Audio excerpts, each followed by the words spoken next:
Samasta Janakalyane Niratham Karunamayam Namami Chinmayam Devam Sadgurum Brahmavitvaram. Yeah, let's chant the verses covered so far. We'll chant them together. Arjuna Vacha.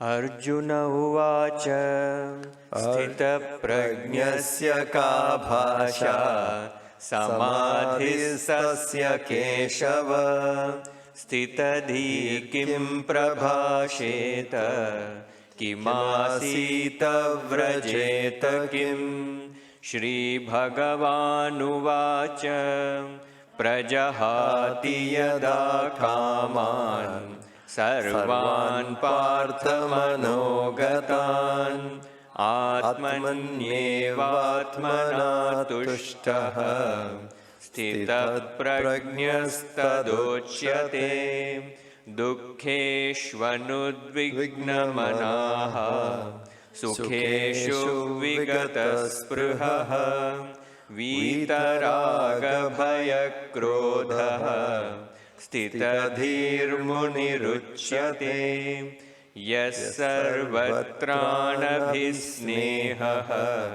Tat prapya shubhashubham Nabhinandati nadveshti Tasya prajna pratisthita Yada samharate chayam Kurmongani vasarvashaha Indriyani indriyarthebhyaha Tasya prajna pratisthita Vishaya vinivartante Niraharasya dehinaha Rasavarjam rasopyasya Param drishtva nivartate Yatato hyapi kaunteya Purushasya vipaschitaha Indriyani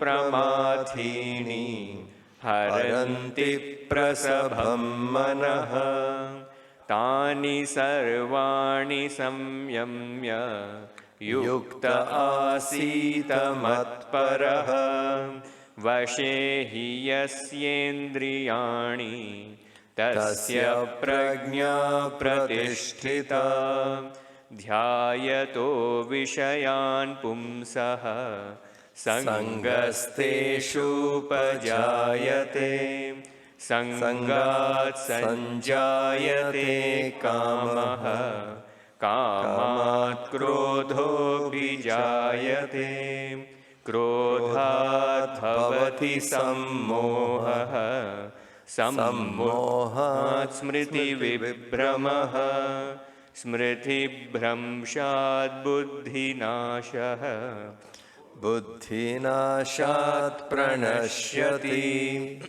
Ragadvesha viyuktaistu Vishayanindriyaischaran Atma vasyairvidheyatma Prasadammadhigacchati.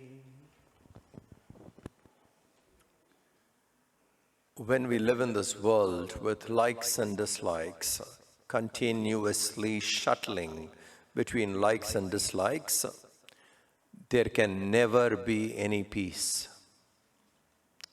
Because whenever we get into an uncomfortable position or things which we don't like is haunting us down, we can never be peaceful. So as long as we are under the grip of likes and dislikes, peace is not possible.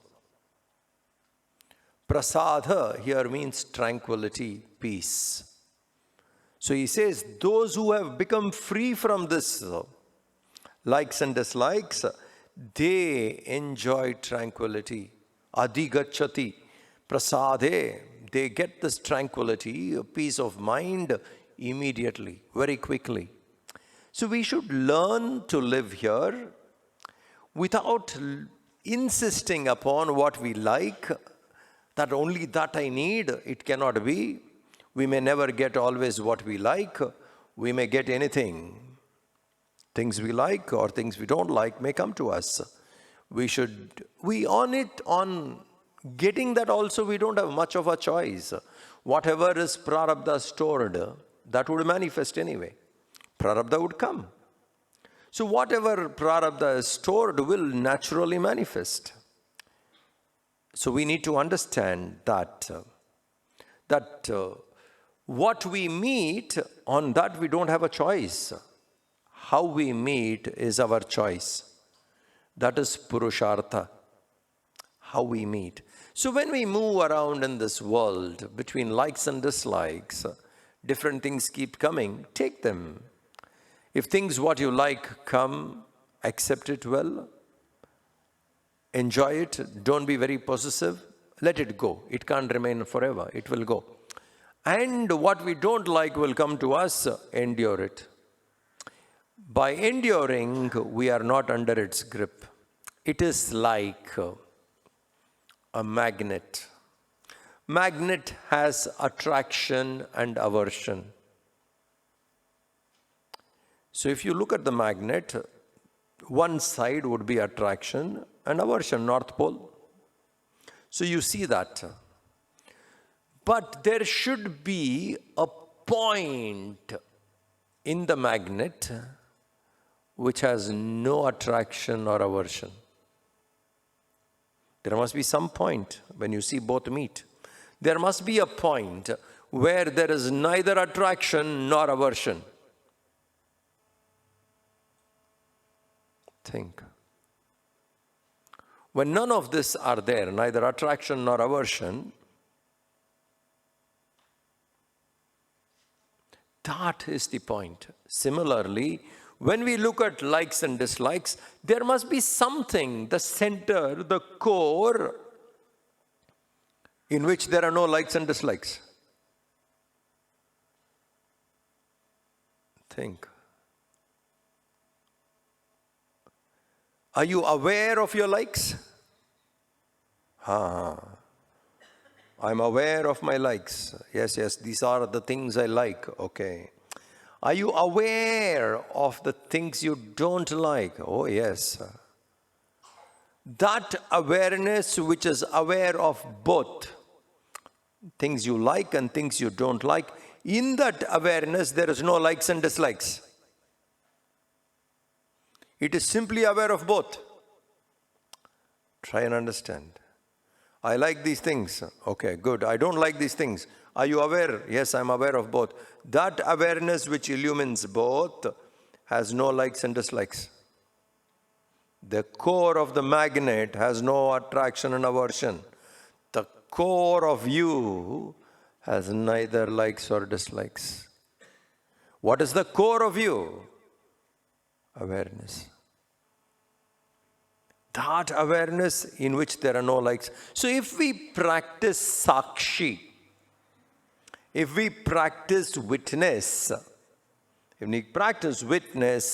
in that sakshi or in that witness or in that observer, there is no likes and dislikes. Observer is observing both. So in the observer, the core of you is the observer. The observer has no likes or dislikes. Let's start practicing being an observer. We have constantly identified with the observed. Body is observed and I think I am the body. Mind is observed, I think I am the mind. You understand? Constantly we are identifying with the observed. Shift the attention from the observed to the observer. You know, quantum physics is a science which is getting very close to Vedanta. It's getting closer. Physics started, metaphysics came in, little more closer. Quantum has come, and now quantum physics is almost very, very near to Vedanta. Some more time, quantum physics will meet Vedanta. Then the world would announce science and scriptures are the same. Surely. Today, the observation in quantum physics, where they have arrived is, this is quantum physicist statement. In the final analysis,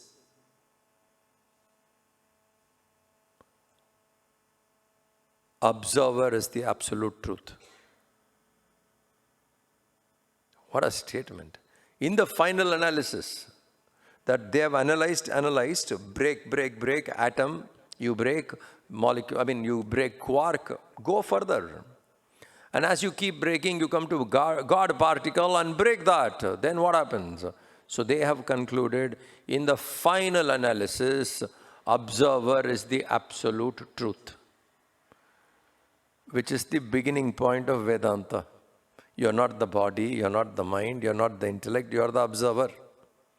Where we are starting, quantum physics is getting there. So when we practice the observer, being an observer, we would be free from likes and dislikes.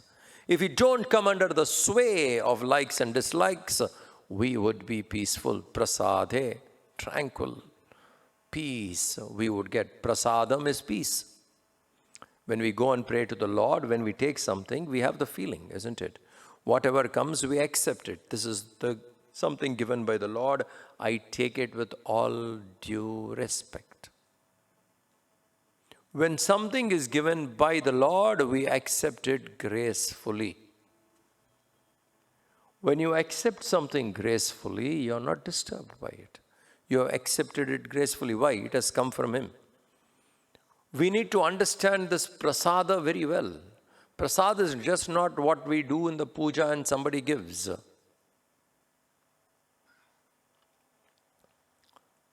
The breakfast you had at home in the morning, was that not His prasad?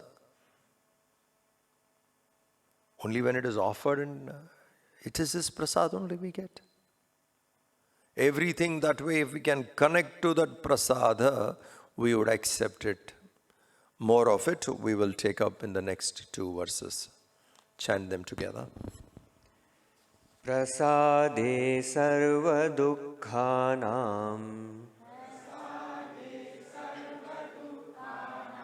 hanirasyopajayate Hanirasyopajayate prasanna chetaso hyashu Prasanna chetaso yashu buddhi paryavatishthate Buddhi paryavatishthate nasti buddhirayuktasya Nasti buddhirayuktasya nachayuktasya bhavana Nachayuktasya bhavana nacha bhavayata shantihi Nacha bhavayata shantihi ashantasya kutas sukham Ashantasya kutas sukham prasade sarva dukkhanam Prasade sarva dukkhanam hanirasyopajayate Hanirasyopajayate prasanna chetaso hyashu Nachetaso yashu buddhi paryavatishthate nasti buddhir ayuktasya Nasti buddhirayuktasya nachayuktasya bhavana Nachayuktasya bhavana nacha bhavayata shantihi Nacha bhavayata shantihi ashantasya kutas sukham Ashantasya kutas sukham Prasade sarva dukkhanam hanir Hanihi, destruction. Prasade sarva dukkhanam. Prasada, in that prasada buddhi what we have, the mind which is ready to take something as prasada, in that attitude, keeping that bhava in mind, that what I get is his prasad, in that bhava, all sorrows are destroyed. Very simple. That when we live here, let us look what we get as his prasad. What I get is his prasad, what I get is his reward, and what he gives is good for me. In that bhav, in that attitude, all sorrows are destroyed. Why? When something comes to us, we gracefully accept. This has come to me by his will. It would not have reached me otherwise. Can something reach us without Ishvara sanctioning it? It comes to us by his will. So when something comes to us, we accept, saying, thank you, God. Prasade sarva dukkhanam hanihi. Any sorrow, all that is destroyed in this bhav, either we should be a devotee of that kind, or intellectually we should understand how prarabdha functions, how Ishvara functions. Ishvara cannot make a fault. We may dodge man-made rules, and your lawyer can fight out strongly for you and win even an unethical case. We can dodge the law made by man, the court, the government, we can dodge. You have to really be smarter in the system to dodge that. But you can never dodge Ishvara. That is not possible. We cannot dodge Ishvara. What we need will reach us, good or bad. That experience, what we need, will come to us. It will come. So when it comes to us, let us wake up to this fact that it has come to us through his sanction, because that is what I deserve. Beautiful things I deserve. It is his sanction. I told you about that book, Guidance from the Guru. In the first letter itself, Swami Tapovan Maharaj will say, this quest to know the truth is the merits of the earlier birth. If all of us have come here in search of that truth, it is definitely the merits of our earlier birth. We can't arrive upon this understanding, this knowledge, without a connection to the past. How can all of a sudden somebody arrive on Vedanta, Advaita philosophy? How? Unless that urge was there, unless that seeking was there, unless that quest was there, unless we have done those meritorious actions, we won't get this at all. The fact that it has reached us clearly shows there is a connection because of which it has reached.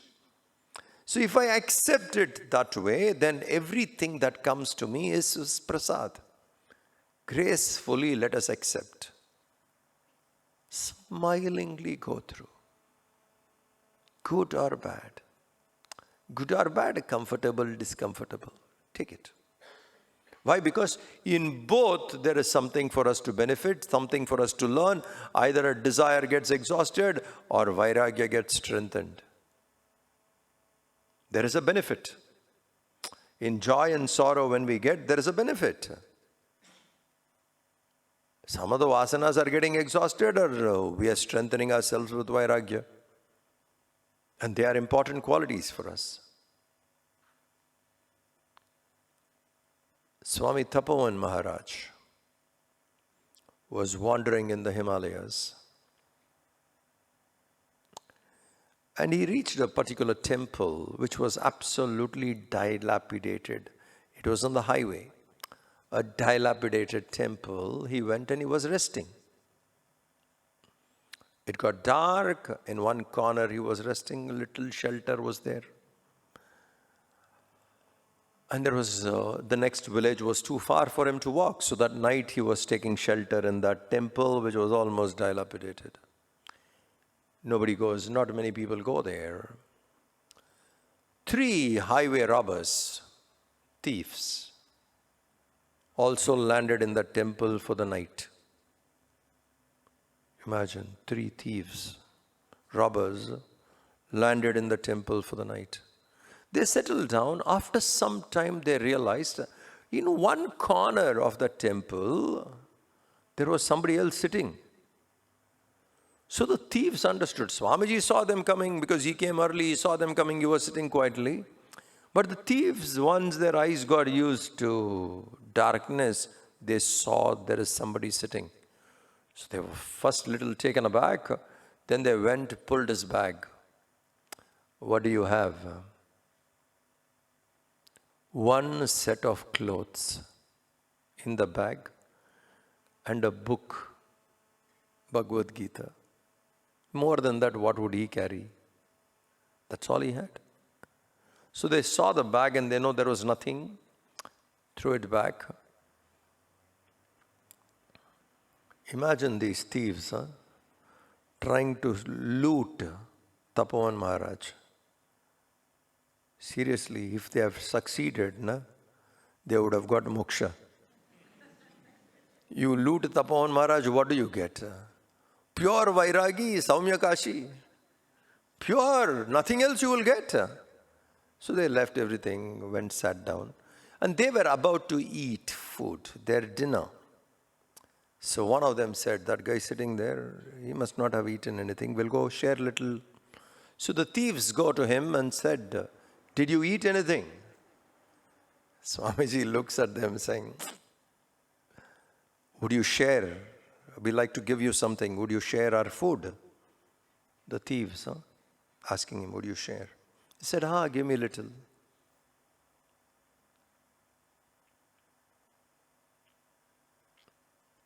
Swami Tapovan Maharaj says, O Lord, you have to take this form to feed me. Do you have to take this form to feed me? Prasade sarva dukkhana hani. For a mind which is tuned to God, every experience is God only. You don't see anything else. These are the saints, rare people who have walked upon this earth showing us Prasade sarva dukkhana.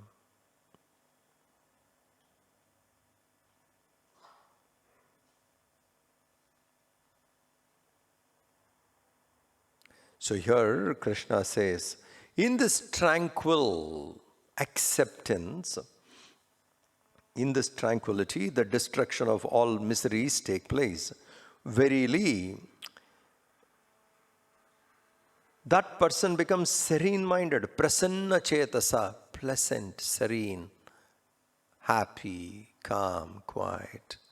A person who takes prasada buddhi becomes prasanna chetasa, very calm, peaceful, happy, tranquil, pleasant. In acceptance. Why? He doesn't resist anything. Now life is giving me this, let me take. Please remember, we are talking to seekers. You understand? A person who is seeking the truth, to them this is addressed. So that person doesn't desire anything, what comes he accepts. Those who are not yet ready to seek, this is not applicable. Do not teach your children if they are not ready this philosophy. They will misunderstand. They will misunderstand and do nothing. So if you are in tamas, one may stay in tamas. Why? Everything is prasad. No, where you have to encourage self-effort, you have to encourage self-effort. But once you have reached a particular point, the world doesn't matter to you anymore. Worldly desires don't matter to you anymore. You are only interested in doing what is right. What comes, you accept gracefully. Such a person would be prasanna chetasa, absolutely peaceful. Why? It is from God. When He gives, I accept.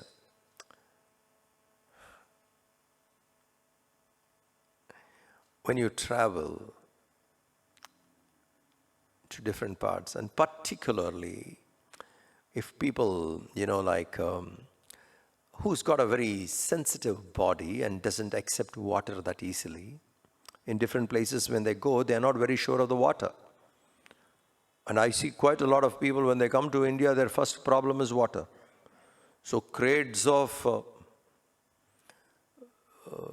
mineral water is kept, and they use only that. Any other water, they fall sick.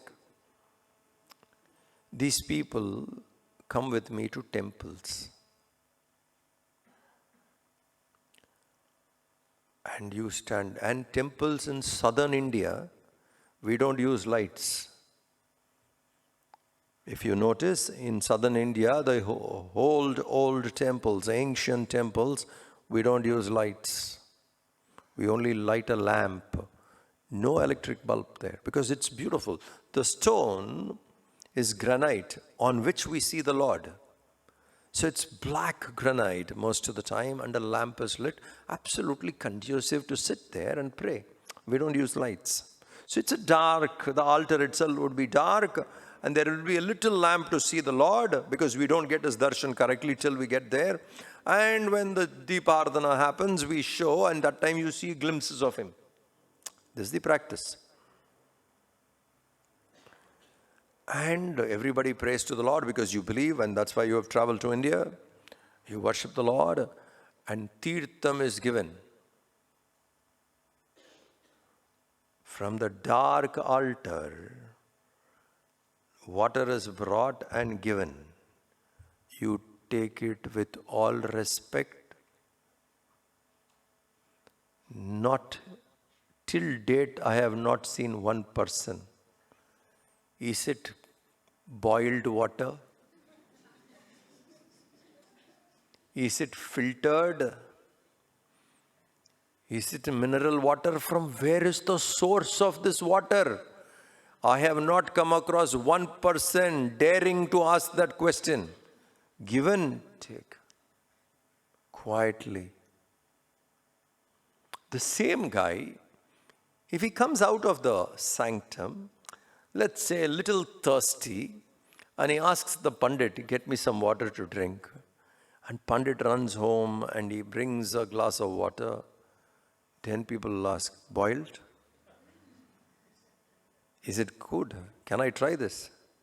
But when it comes from the altar, accept. Anything we accept without reservations. We don't choose.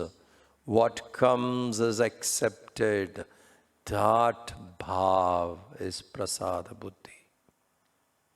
A person learns to be in this bhav, all sorrows go away, because he would only now know what has reached me is God's will. And I accept his will because it has to be for my good. It's like connecting dots. At another point of time, you will see why it happened. And you know it is good that it happened. So one will know at another point of time that good it happened. So that is important. Acceptance that way. So prasade sarva dukkhanam. A person who accepts this way stays absolutely peaceful because his knowledge, his buddhi is anchored in that. And lives happily, prasanna chetasa. Nasti buddhira yuktasya. Buddhi, nasti buddhi, na asti buddhi. A person who does not have this intelligence, knowledge doesn't arise to him. Wisdom doesn't come to him. A person who is not very disciplined, ayuktasya. Ayuktasya, who is not integrated into this thought that everything I receive is God's will. He who is not in that thought, it doesn't go. Ayuktasya, disintegrated person, for him, there will be always restlessness.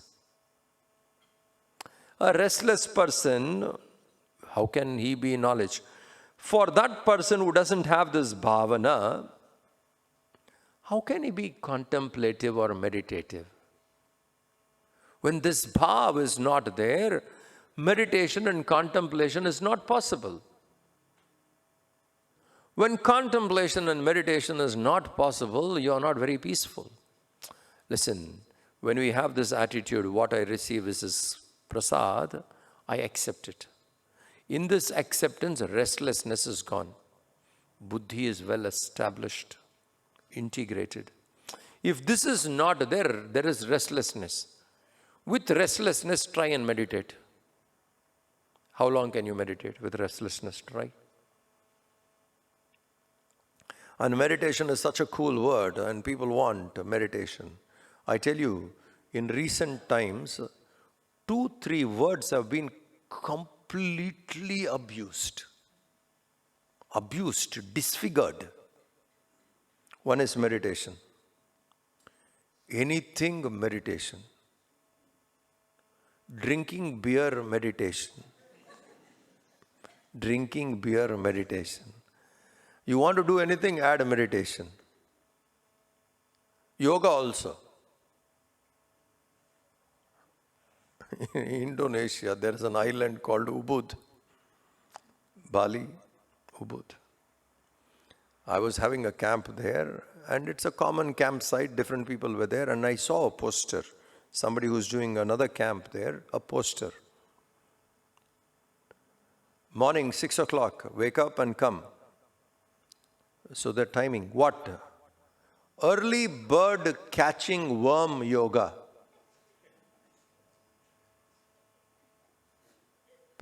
Too much, right? Early bird catching worm yoga. How did early bird catching worm has become yoga? You have to go there and you just say bird watching here. It is simple. Why add yoga there to it? You go there and watch a bird peck on a worm. Now where is your yoga in that? Add a word, yoga. Love also. Completely abused. The word love is completely abused. You love coffee? I love coffee. You love chappal? Oh, I love my chappal. You love your mom? Huh? Is your love for coffee, chappal and your mom same? Use the better word, I like. I like coffee. I love mom. You understand? I love chappal. How can you say I love chappal? Then I love my guru. Chappal and guru. I like my footwear. I love my guru. There's a difference. Love has to be connected with intimate and higher stuff. How we have used for everything. Anything and everything, the word abused. So we have abused enough of it that way. So where is, if the mind is not ready to accept what comes to us as His will, how restless we will be. And in this restlessness, can you meditate? Is meditation possible? But everybody is crazy about meditation. When we were studying white-clothed brahmacharis in the course, my teacher was Swami Purushothamananji. He was the person who was taking the course for us. So 6 months he took the course. It's a 2-year course, 2.5 years course. 6 months he took the course, meditation not introduced. Now 6 months you do a course. 2-year course, 6 months meditation not introduced. So some of us thought, people said we should ask Swamiji, why is he not bringing in meditation still? The teacher knows what to teach. We should have that basic trust. No, teach us meditation. So like big guys, some of us went and we asked, Swamiji, what about meditation? He said, we'll see. He understood and he said, we'll see. He didn't do much. After 2-3 weeks, again we said, Swamiji, we need to meditate. Please guide us on meditation. Okay, tomorrow morning. before Vedic chanting or after Vedic chanting in the morning in Jagadishwara temple, we'll have meditation session come. So we did our morning Vedic chanting for a while. Now you guys want to meditate? Okay, sit down, close your eyes. Very happy. First day, the teacher is guiding us into meditation. With all joy, we sat down. Today we are meditating. Eyes closed. Close your eyes. And he never said anything after that. And we are with eyes closed. What is he? Why is he not saying anything? Nothing is coming out. And we are getting doubts. Am I the only fellow sitting here? Others are still sitting or all they left? What has happened to me now? Should I open my eyes or not? Slowly, few people gathered. Little courage, opened one eye and saw. Okay, others are still sitting here. And he's not finishing. 20 minutes, 30 minutes, no instruction, just sitting quietly. Almost after 45 to 50 minutes, we heard the most beautiful sound. Om Shanti, Shanti, Shanti. Om Shanti, Shanti. All of us opened our eyes. He was just sitting, smiling, laughing away, looking at us. He said, do you want to meditate tomorrow? No, Swamiji. Vedic chanting. We are fine with Vedic chanting. No meditation. What can you meditate if you are not ready? How do we meditate? That's the last lap in the spiritual path. Last lap. Once you hit that lap, next is moksha, nirvana. It's not the beginning stage. With a restless mind, how is meditation possible? If you can't calm down, you're restless. Where is peace? Ashantyasya kuta sukham. A restless person without any peace, how can that person be happy? A restless, wandering mind knows no peace. How can that mind be happy? How can that individual be happy? Restless, wandering mind. On the other hand, we accept what comes, God's will, prasad. Mind settles. It gets calmer. It is quieter. And in that silent, quiet mind, we can go deep into meditation. Otherwise, we are restless. So Krishna puts a question, asantyasya kuta sukham. To that person who is ashanti, who is not peaceful, where can that person be happy? So let's get the basics right if we want to go up the higher. Many a times we ignore the basics and try the higher. It doesn't happen. In this path, the basics must be ready. Let's conquer likes and dislikes. Let's strike the mind balanced. Let's establish this first. Let's work on conquering attachment. Let's work on it. Once I settle into these things, then I'll accept whatever comes as His will. Celebrate whatever comes to me. Then their mind is calm, quiet, peaceful. Then you go further. Otherwise, it is not possible. Continuing, next verse. Indriyanam hi charatam yanmano nu vidhiyate tadasya harati prajñam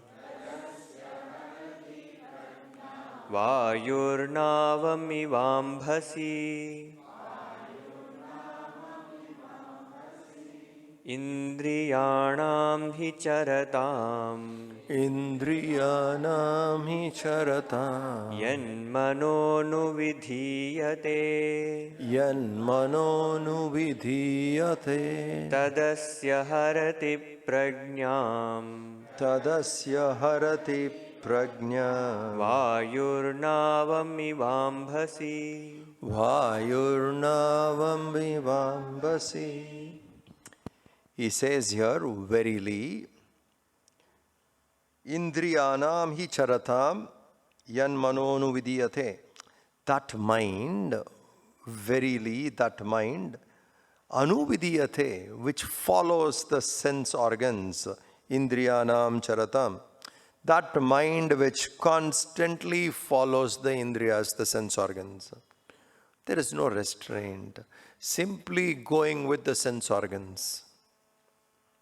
Anything you see, you think, I need to have this. Anything I want, I need to get this. I want this, I want it. We have got enough already, but still not happy. Remember, I have conquered it. Someday we should say, isn't it? Someday that should come out of us. I have conquered it. Worth living. Otherwise, we just get carried away with whatever comes on our way, getting carried away. A person who follows the wandering senses, Indriyanam charata, who follows the wandering senses, he will never have wisdom steady. He would be carried away just like a boat. Huge ship, not even a boat. Huge ship. If it is not anchored, the ship can sail away by the wind. Vayu. The wind takes this boat far away into the sea when it is not anchored. That's why even a huge ship with tons and tons of containers in it. Imagine some ships carries 1,500 containers. What should be the weight of the ship? 1,500 containers, loaded containers stocked on it.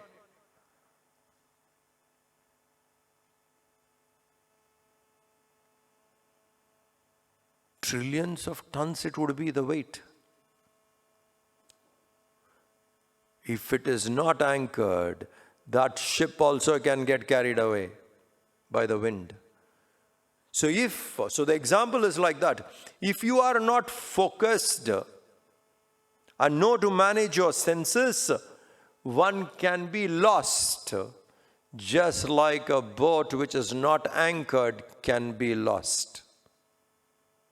Imagine getting lost on a wild sea. The boat carried away. Why? It was not anchored. So we need to know, when we live here, we have to be spiritually anchored. Spiritually anchored. And when we say spiritually anchored, you must understand, this is very, very important. The ideals on which even this organization stands, Chinmaya Mission. Chinmaya Mission is a knowledge-based organization, not person-based organization. We are not a person-based organization. We are knowledge-based organization, Shastra-based. We teach the Shastra. So where should we be anchored? We can never be anchored in a person. We have to be anchored in the knowledge, in the books, in the Shastra. Imagine how brilliantly Gurudev envisaged and created a knowledge-based organization, book-based organization, not person-based. So we should know to go and anchor ourselves into the books, what we have. Hold on to that understanding. Hold on to that knowledge. And then play the game of life. Anchored in the Shastric vision, in the Shastra, in the knowledge, play the game. If we don't anchor ourselves in knowledge, then we are lost. When we are anchored in knowledge, nothing will happen to us. We know to play the game, we know to come back, because the very anchoring will keep us safe. If we are not anchored that way, then we are gone, lost. Just like the mighty wind can take away a boat, a seeker could be lost if that seeker is not anchored in knowledge. So it's a caution given, saying, when we start walking on this path, we need to be really, really alert and make sure that we are anchored properly. Then we are through. If that anchorage is not there, then it would be very difficult. So we need to understand how important it is to be anchored in knowledge. Continuing, next verse. Tasmad yasya mahabaho nigrihitani sarvashah indriyani indriyarthebhyah tasya prajna pratisthita tasmad yasya mahabaho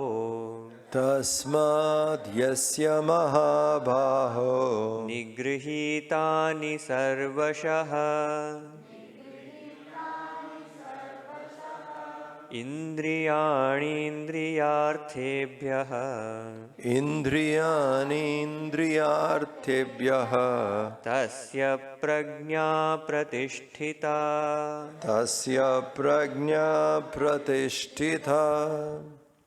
O Arjuna, he says Mahabaho, O Arjuna, Tasmad yasya Mahabaho, therefore that knowledge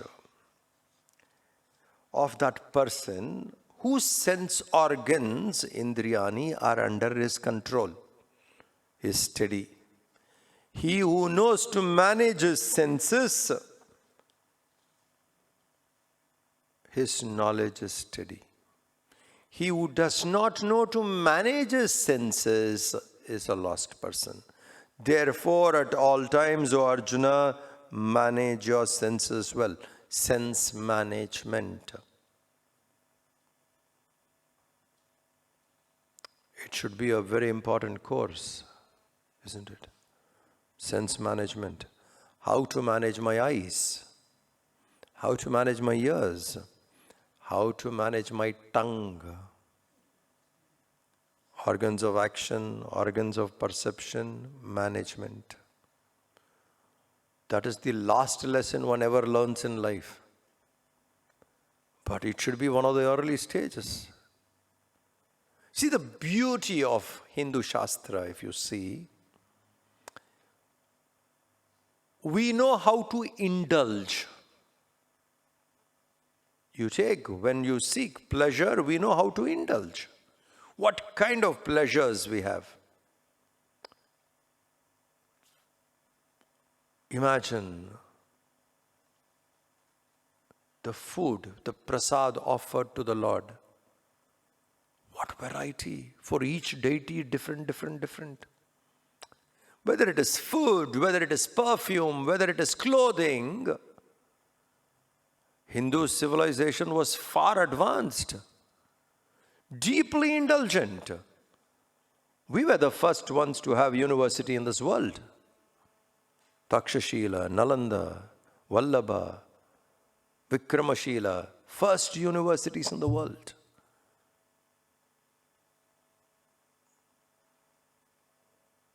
And we knew how to indulge, and we also knew the value of self-control, both.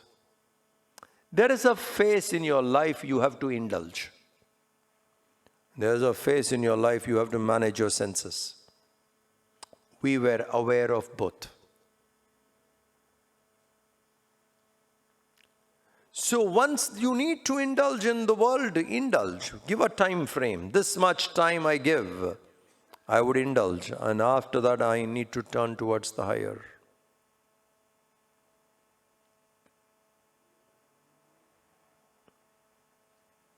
Think.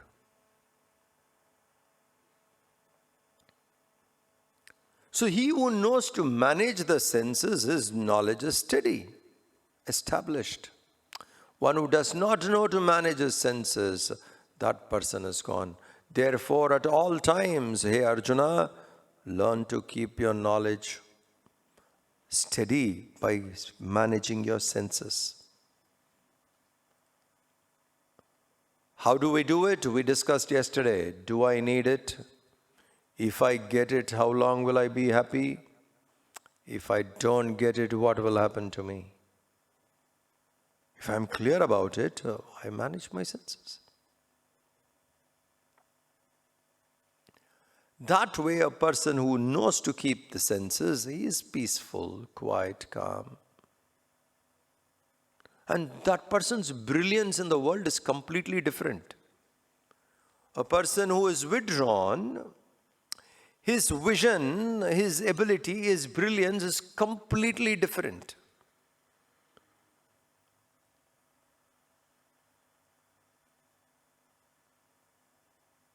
I'll tell you something. We have a temple in Chennai, in a place called Thamarepakam. It's a Shiva temple. The temple is in the shape of a Shivalinga. And the dome of that Shivalinga is 60 feet. Can you imagine the dome? 60 feet. Gurudev had this vision that in that dome, in the middle, we should keep the Shivalinga, Spatikalinga in the middle. And anybody going in, you go inside like this, you can go do Abhishekam, touch, pray, then you go back like this. This was the idea of doing it thing. But according to the Agama Shastra, etc., you need a separate roof for the Lord. It can't be the same roof in a temple. The Lord needs in the Garbhagraha, he needs a different roof. This is a traditional thing. So the people said we should put a roof there. He said, fine, keep a roof. But the builders, Larsen and Toubro, were doing this for us, and they said, we can't build something in the middle. 4 pillars and a pedestal and a roof would not take the weight for the dome because it's 60 feet. Now nobody knows what to do. Dome is ready. Now the inside structure has to happen. And they said, no, it can't take the weight. That would be too risky. We can't do it. Now, how do you do? Clueless. And Gurudev has to visit that place because people did not know what to do with it. So he came, he saw, he said, 30 seconds he gave a solution and he walked out. 30 seconds. He said, okay, if this is your issue, we can't put the weight in the middle with a roof. I do understand that you need a roof there. Then he said, take the linga to the corner, one side of the wall, circular wall, one side, and put a half roof, which the roof weight falls on the dome itself. And just keep a small Nandi in the center. L&T was stunned. He said, the solution came. 30 seconds he came, he saw, he said, do it and go away. Look at the mind, the brilliance of that mind. A difficult situation, you do not know, you get a solution like that.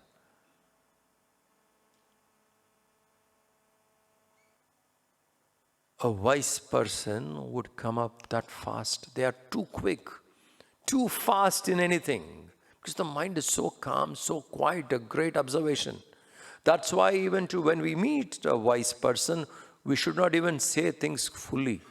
You just start, and if you know that person has understood or he is smiling at you, you know it. Because before we could say, the person gets it too fast. Otherwise, a wandering mind, running everywhere, 10 times you have to tell. After 10 times you have to say, understood? No, I actually missed. Tell me once more. You understand. A person withdrawn gets it fast. So those who have anchored in knowledge will manage senses. That person's wisdom is steady. Continuing, next verse. या निशा सर्वभूतानां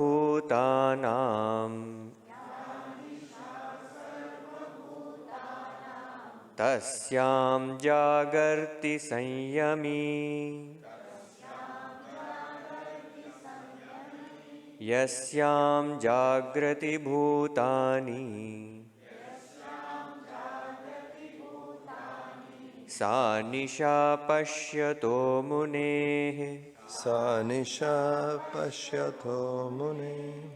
या निशा सर्वभूतानां Ya nisha sarva bhutanam. तस्यां जागर्ति संयमी Tasyam jagrati sanyami. यस्यां जागृति भूतानि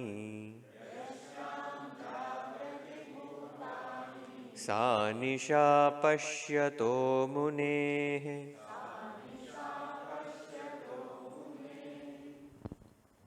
Very interesting verse. Some of you, high possibility, you may think you are already enlightened once I explain this verse. Okay? There's a high possibility that you may think, I always thought, now you have approved it. You may think you are already enlightened. There is a danger about such an assumption. Now we will look into the verse. Ya nisha sarva bhutanam tasyam jagrati sayami. Who is a wise person? Enlightened person. Who is a wise person? The wise person is one who is awake when all others have gone to sleep.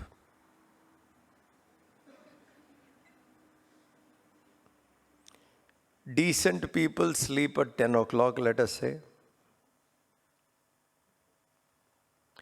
By 11:30, most people have slept. When all others have gone to sleep, those who are wide awake are all enlightened. Your security guard, watchman, all awake. People working in BPO, call centers, all awake. So those who are, so look at the verse. The wise man is one who is awake when all others have gone to sleep, and he goes to sleep when all others are awake. So your teenager son comes home at 5 a.m., all-night party. Everybody at home gets up at 5 a.m., he goes to sleep. Enlightened kid you have. Enlightened. Why, when everybody has gone to sleep, he is wide awake. And when everybody is wide awake, wise man goes to sleep. Look at this.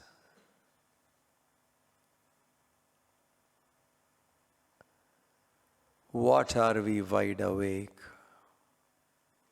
We are awake to what?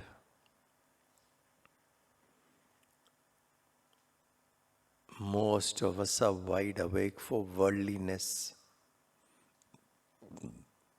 Wide awake for worldliness, worldly stuff.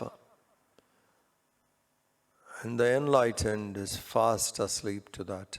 He's done and dusted. You understand? He has lived his life, done everything. It's over. Now drop and move. Done and dusted. Done. Finished. Therefore, the world doesn't inspire anything. He is awake to something else. The ignorant is fast asleep to that. Wide awake to materialism. Matter. Reveling in matter, seeking matter, running after matter. Materialism, continuously drowned in materialism. Not yet done and dusted. Still want, still want. Whereas the wise person, he has seen it. He has seen it sufficiently, saying, I'm done. It's over. I don't need this anymore. Now let me seek something.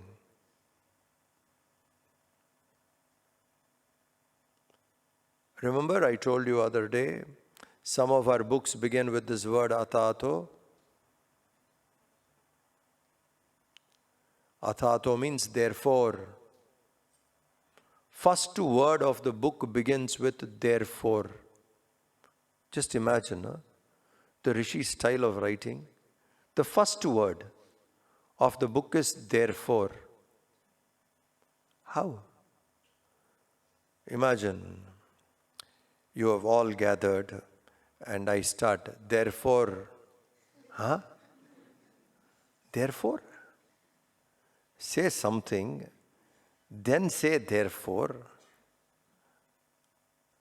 Therefore, starting. But these are highest books.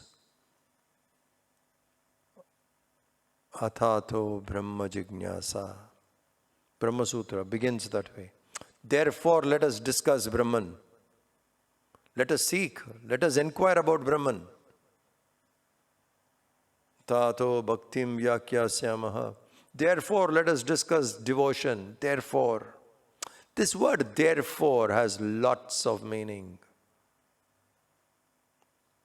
I have seen all this. I have done with this. Now, hereafter, I want that. Therefore. Now, hereafter, I want that. Because I have seen this. So we also should be done sometime with this worldly thing. And somewhere we should make that royal scream. I have conquered it. So once you have conquered it, you are wide awake to something else. Others are fast asleep to what you are awake. And to that which you are fast asleep, they are wide awake. Even now it can happen with you at home, isn't it, sometime? Very simple. There could be your family members, your friends can ask you, why are you going to Gita class? Are you old enough? Get little more old. Let your eyes not see properly. Let the ears not be sharp enough. Then you study Gita. Now why? Isn't it? At this age you want to study Gita? Are you crazy? It is a notion, isn't it? That this book makes sense when I become old. Till you become old, how do you live? Horrible. Horrible life I lead, and now in old age I get the knowledge how to live. Gone. 60 years of my life has gone, and now I'm learning how to live. It's meant for young. And people can't understand what you gain here. You try and tell them, they'll say you're wasting your time. To that which you are wide awake and you are connected, there are so many people around you who are completely ignorant and fast asleep. And what is their interest? You are done and dusted. You don't want even to look at it, isn't it?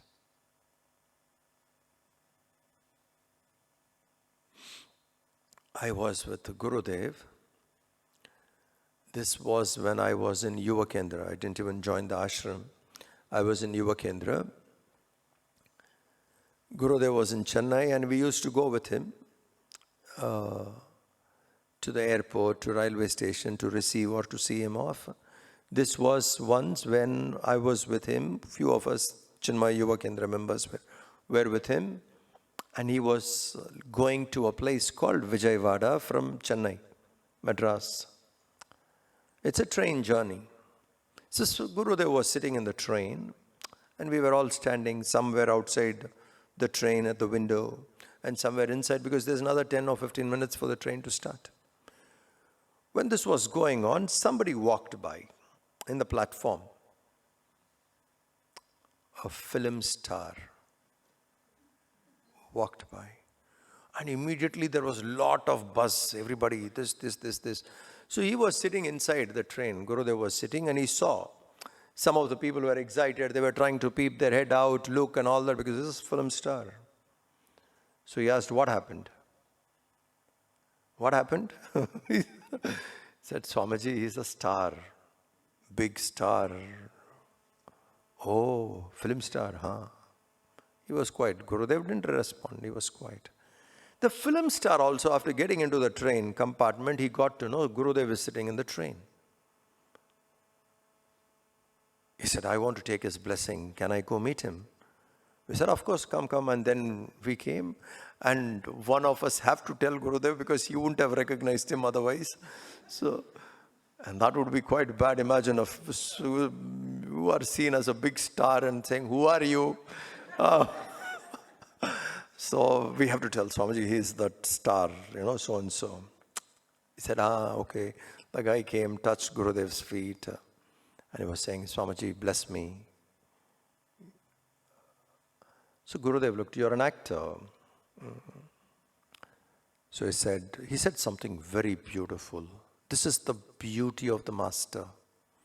With him, undoubtedly every breath is a teaching. Every breath is a teaching when we are around him. Every moment there is something to learn. It is so beautiful. The actor touched his feet.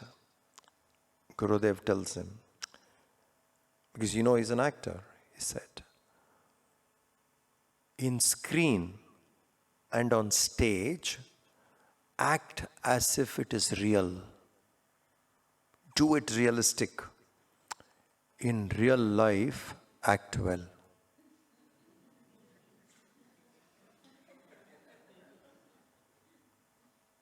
Just try and understand, let it sink in. When an actor goes on stage, yoga karma sukhaushalam, dexterity, skill in that action is you must do it as real as possible. It must touch the audience. People watch must feel. You must do it so realistic, then you are good in your acting. On screen, on stage, be real. That's the skill an actor should be. In real life, act well. What a message. What a message. See the wisdom? How many seconds this man would have met? 10 seconds, 15 seconds, maximum 10 seconds.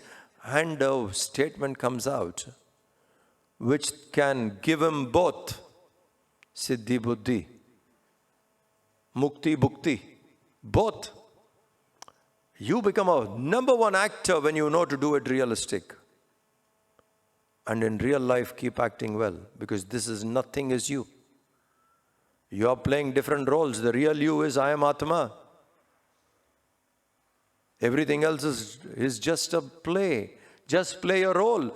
In real life, act well. When you have to cry, act well. When you have to laugh, act well. In every you have to act anger, act anger. You have to act sadness. Okay, act sadness. In real life, act well. On stage, do real. Imagine a life-transforming message which can get you worldly success and spiritual enlightenment if applied. Now you understand contacting a master, what it is. He may probably need less than 10 seconds to touch your life, and there can be a change completely. These are masters, Stita Prajnas walking around. To that one is wide awake, others are fast asleep, and to that others are sleeping, the wise man is awake.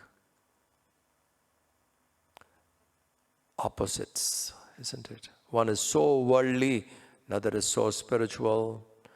Someone is absolutely ignorant, fast asleep about spirituality, but wide awake to the world. So wise man is awake when others have gone to sleep. Continuing. Apuryamanam achala pratishtham. Apuryamanam achala pratishtham. Samudramapah pravishanti yadvat.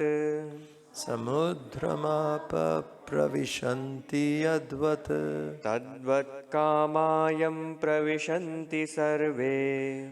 Tatvat kamayam pravishanti sarve. Sashantimapnoti na kamakami. Sasantimapnoti na kamakami. Apuryamanam achala pratishtham.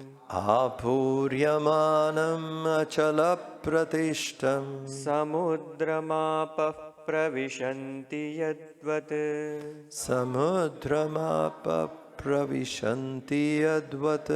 Tadvat kamayam pravishanti sarve. Tatvat kamayam pravishanti sarve. Sashantimapnoti na kamakami. Shashankimapnoti na kamakami.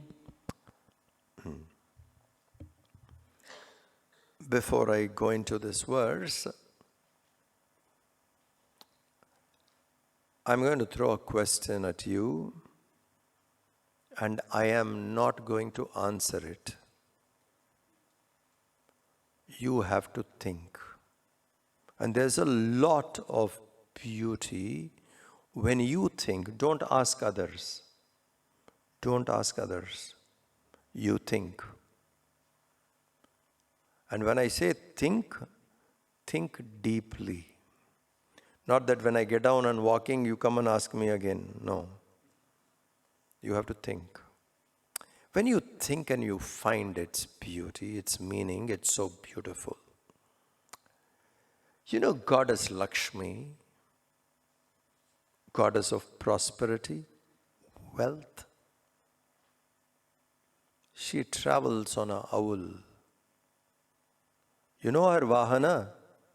Goddess Lakshmi's Vahana is owl. When everyone is fast asleep, owl is wide awake. And when everyone goes to sleep, when everyone wakes up, owl goes to sleep. It sees clearer in the dark and lesser in the light. Such a Vahana is for goddess of prosperity.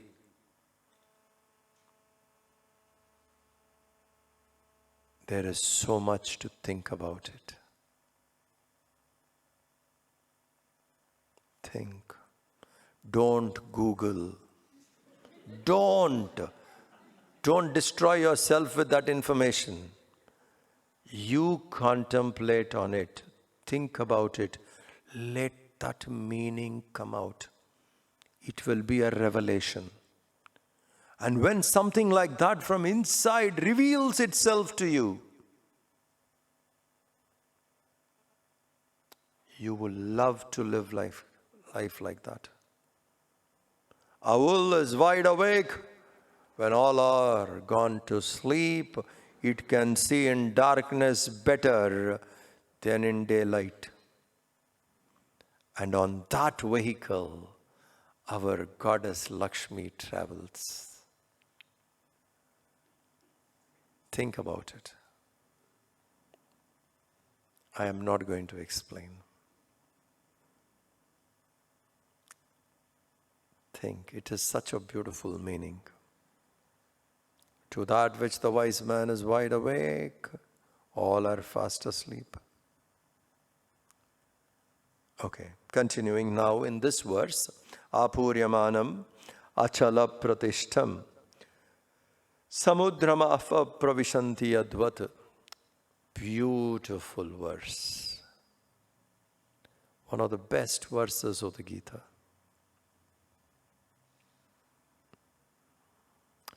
When you meditate upon strength, you become strong. Remember this. When you meditate upon strength, you become strong. When you contemplate, sit quietly, think about it, then you become that.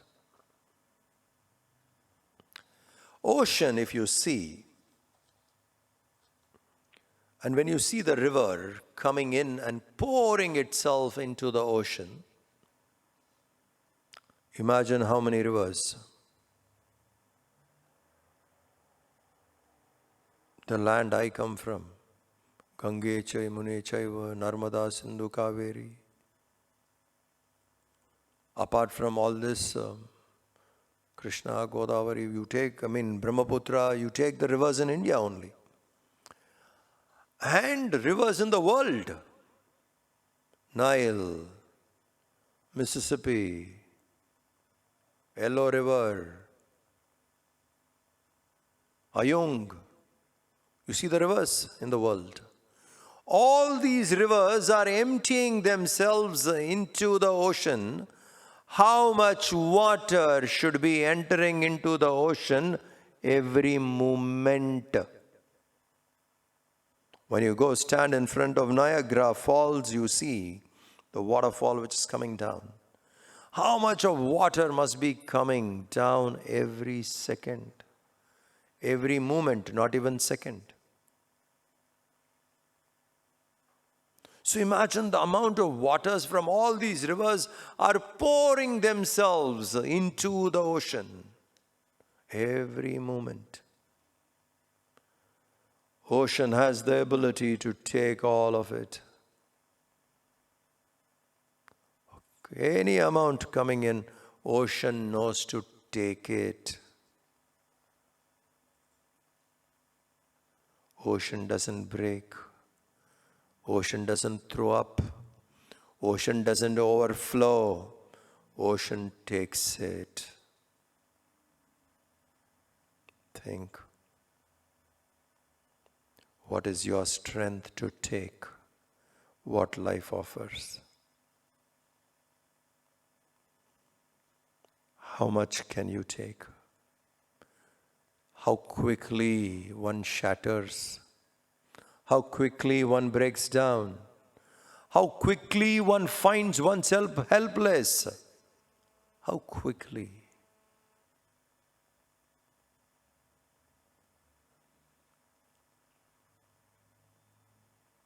Isn't it?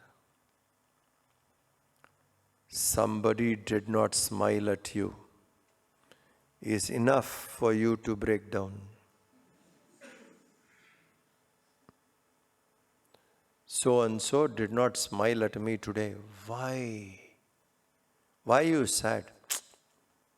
That person did not smile. Okay. And somebody else smiled more. You are now worried again. This is very unusual.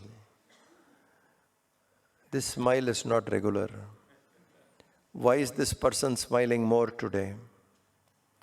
Imagine somebody's length of smile, duration of smile can decide your mood.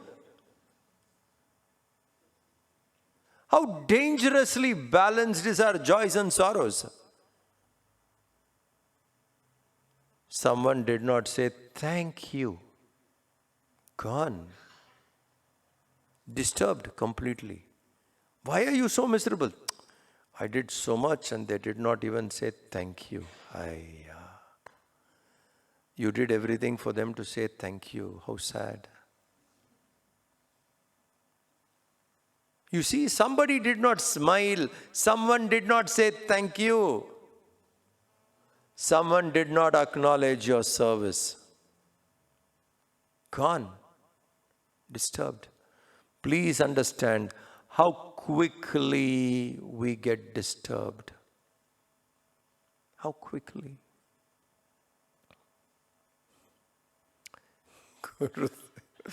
Gurudev was walking into a flight, British Airways. The air hostess standing there. She looked at the Swami coming. She looked at him and said, "Hi, Swami. Have a nice day." And Gurudev is naughty. He stopped, looked at her. How? Have a nice day. Just ask them how. Whoever tells you next time, na? Have a nice day. How? Tell me how. Do you know how to have a nice day? What is your idea of nice? The lady would think thereafter to tell us, Swami, next time have a nice day. Have a nice day. How? Any idea how? You may have a nice, perfect day, and somebody did not smile can destroy that day. Think. Just wake up. Wake up. How quickly we get miserable. How quickly. Just think how quickly we become miserable. You send a message to someone, WhatsApp, and you see blue tick. And that person has not replied still. Ayya. After blue tick, you're not replying. Actually, we should go and assassinate whoever discovered that blue tick. I'm telling you. Totally exposed, Zare. You have read the message. And if you change the setting, everybody feels offended. Now a blue tick has gone, that person has not replied, how are you? Disturbed, unhappy, not sure, why, what for? How can someone ignore me this long? Someone doesn't give you the required attention on you, disturbed. Wake up! How quickly we get disturbed. Is that the way to live here? Are we meant to be like that? Is this human birth meant to be disturbed every now and then? What is your strength to receive? Look at the ocean. Trillions and trillions and gazillions of water, gallons and gallons of water is poured into the ocean every moment. Ocean takes it. Let's focus on this quality. When we live here, life is going to throw all kinds of experiences. But we have no business to get shattered. We have no business to get broken down, depressed, miserable. Let it come. I will take it. Why? I'll meditate upon ocean. This is the example Krishna gives. He says a wise man has this capacity to take whatever comes, not a person who is attached, who is extremely selfish, running after desire to be happy. No. Dependent will never be happy. Detached alone can be happy. Take what comes. Don't get shattered.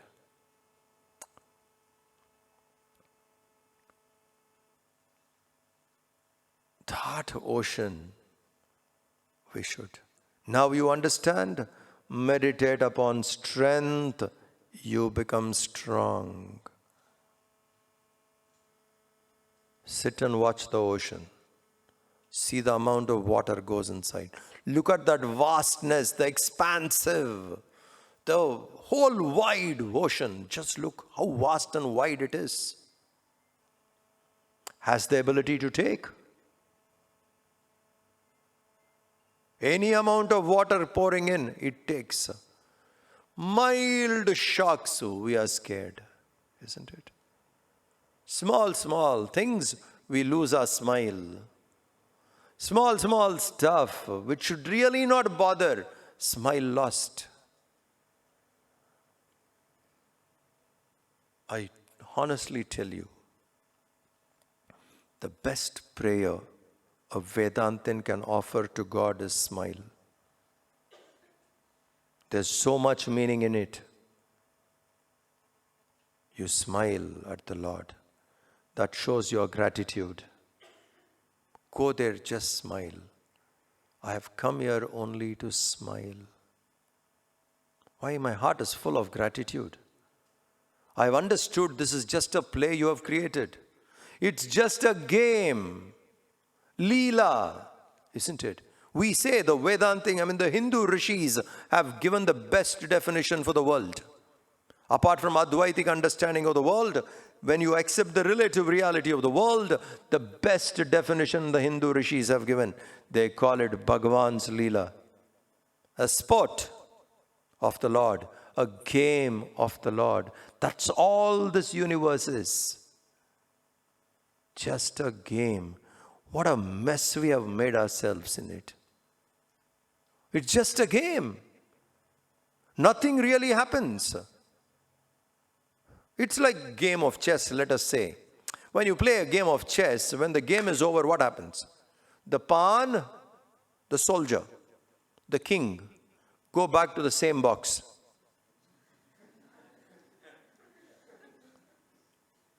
Isn't it?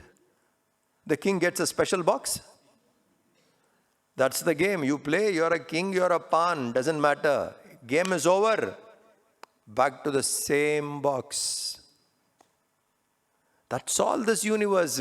From unmanifest we have manifested, and we will continue for some lives manifested and then dissolve again. Nothing has really gone.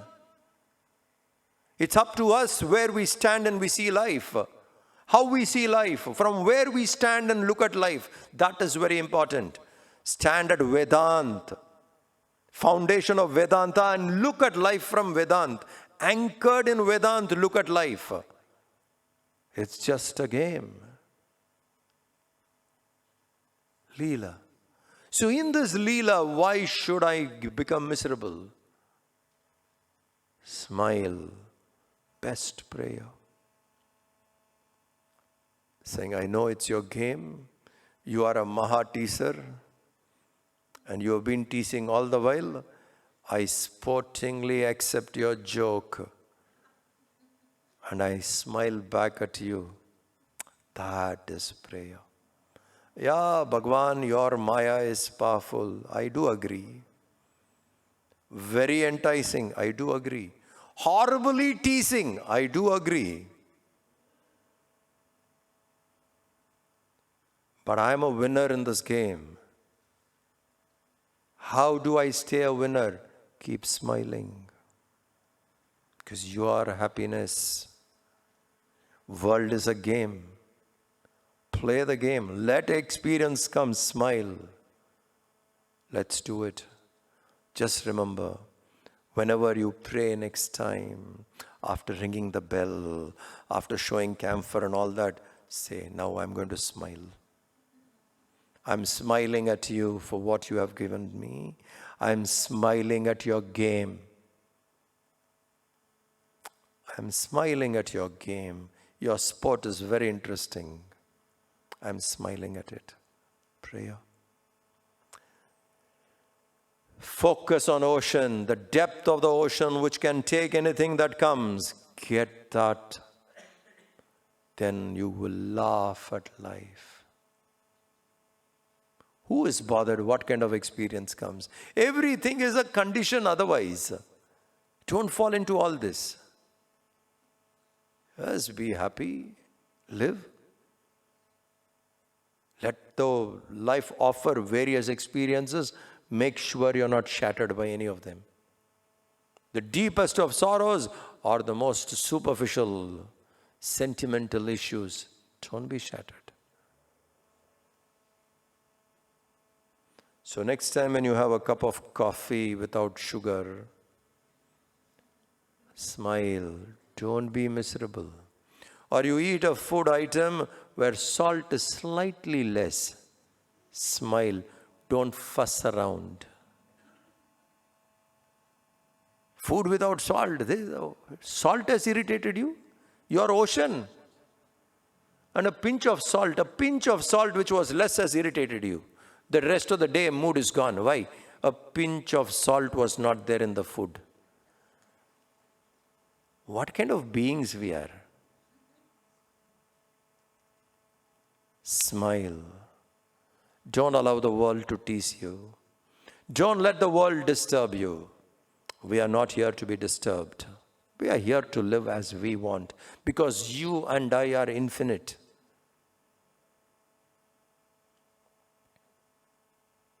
Continuing. Vihaya kamanyas sarvan pumanscharati nispruhaha nirmamo nirahankaraha Nirmamo nirahankaraha sashantim adhigacchati. Next one. Esha. Esha brahmi stitih partha Esha brahmi stiti partha nainam prapya vimuhyati nainam prapya vimuhyati stitva syam antakalepi brahma nirvanam richati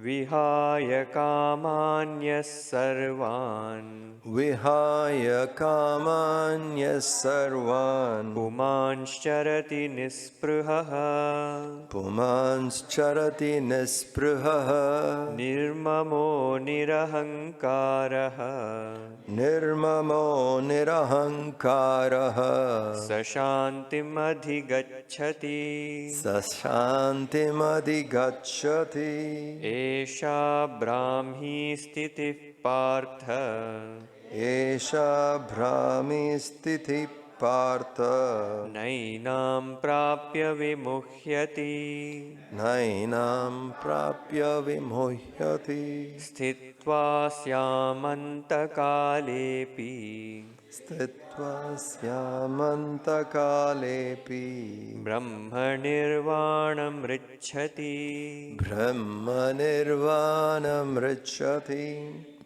Vihaya kamanya sarvan pumams charati nispraha nirmamo nirahankaraha sashantim adhigacchati.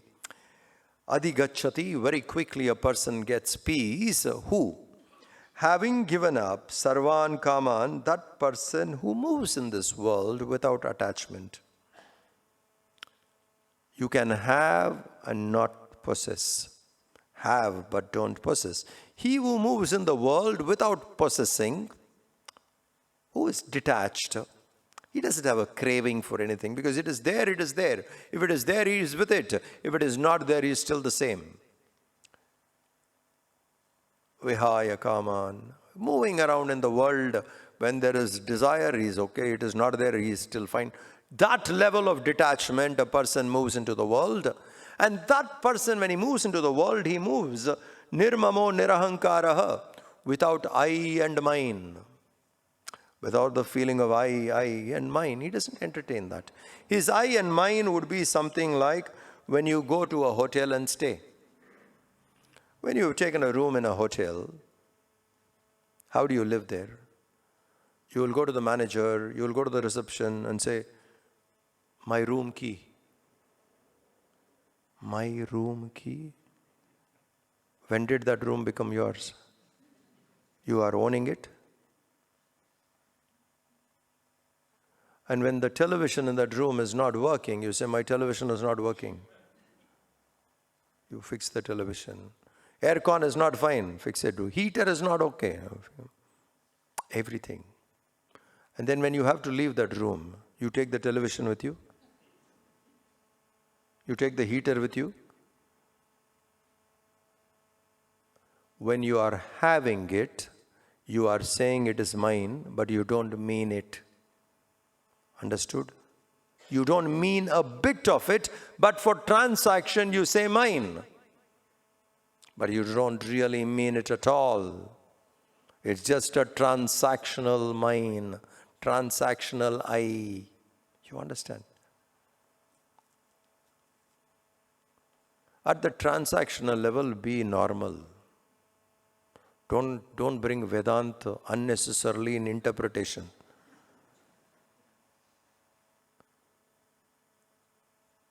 Immigration officer is asking you, from where are you coming? Sarvam Brahmamayam.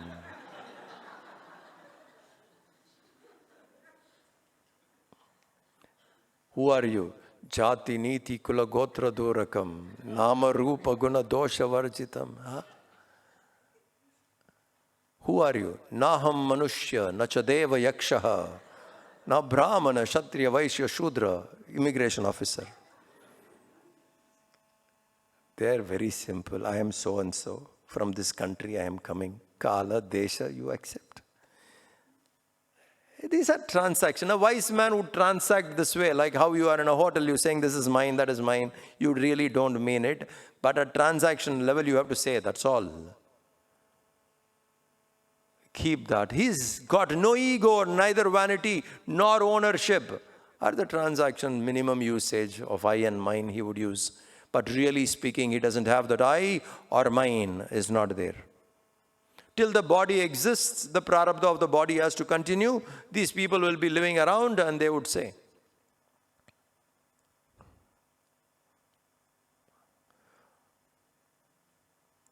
Gurudev is a very, very different teacher. I'm going to take 5-10 minutes extra today, okay? Already I've taken. I'm taking a little more, okay? Most of us think he was born on 8th May, okay? Check his school certificates, date of birth is different.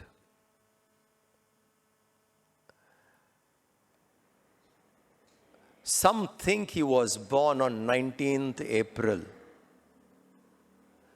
Some think he was born on Ramanavami, Punarvasu Nakshatra. And some think he was born on 8th May. Now, celebrating birthday of a sannyasi is the most ridiculous thing to do. Whose birthday are you celebrating? His birthday. When was he born?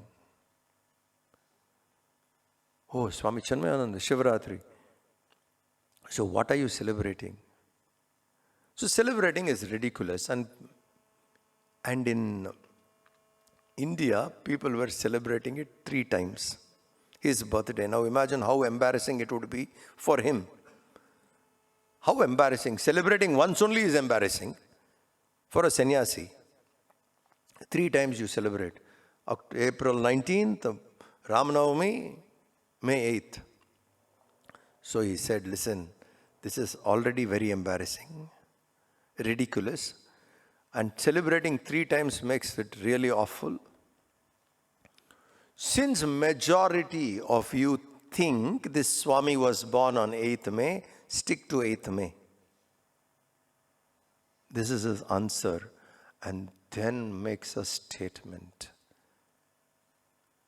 If at all I exist, it is in your imagination. Man, think about it. Just think about what he said. If at all I exist, it is in your imagination. I am done and dusted and gone. I'm not even there. If at all I exist, it is in your imagination. Now, just look at that line. The beauty of that statement.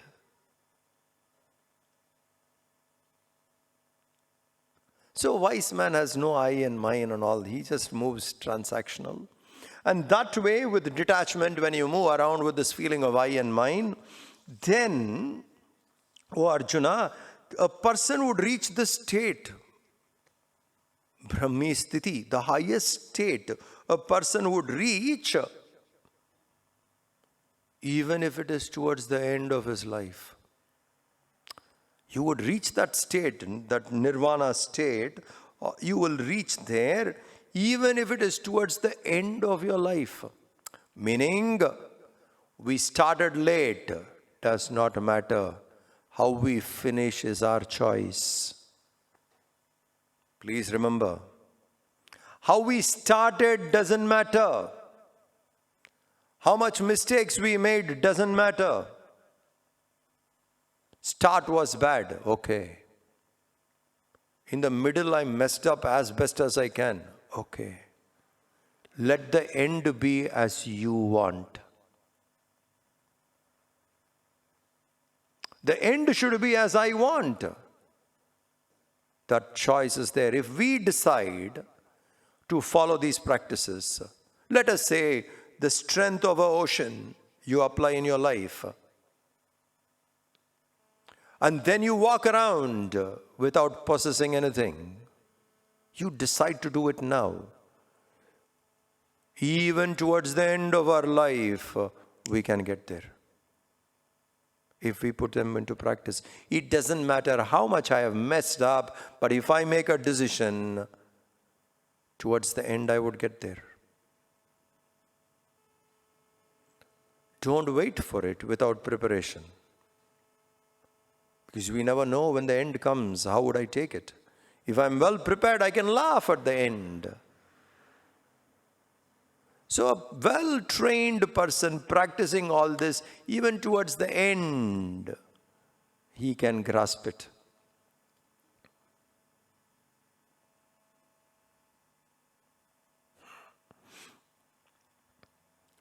In a railway station, you're traveling. The train stopped, so you went out and purchased something.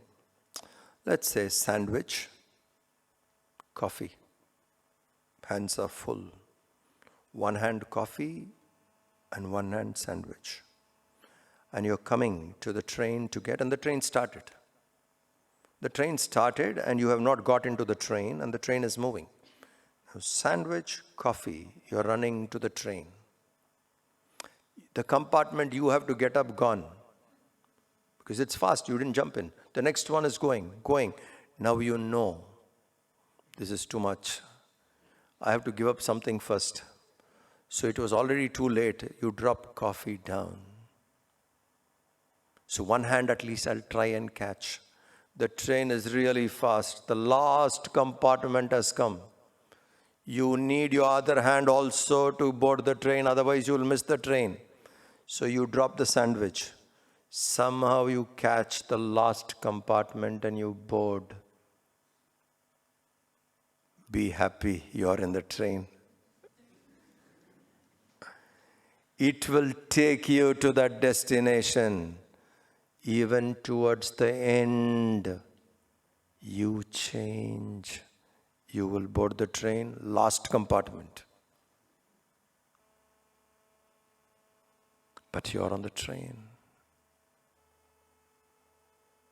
It's just that coffee and sandwich you have to drop. Whatever is your coffee and sandwich, drop. We can board the train. With that, we conclude chapter to last portion of Sthita Prajna. I'm extremely happy and grateful to Swami Pranavananji that we had an opportunity, because of him, we could discuss. Reflecting upon this text is always a great joy. I feel greatly indebted to him for giving this opportunity to reflect upon Sthita Prajna. Swamiji, thank you. So what we did is only a loud reflection, and I'm very, very happy to all the organizers for creating this ambience for us to revel in the Gita. Thank you very much. Om Shanti, Shanti, Shanti. Harihi Om Sri Gurubhyo Namaha. Harihi Om.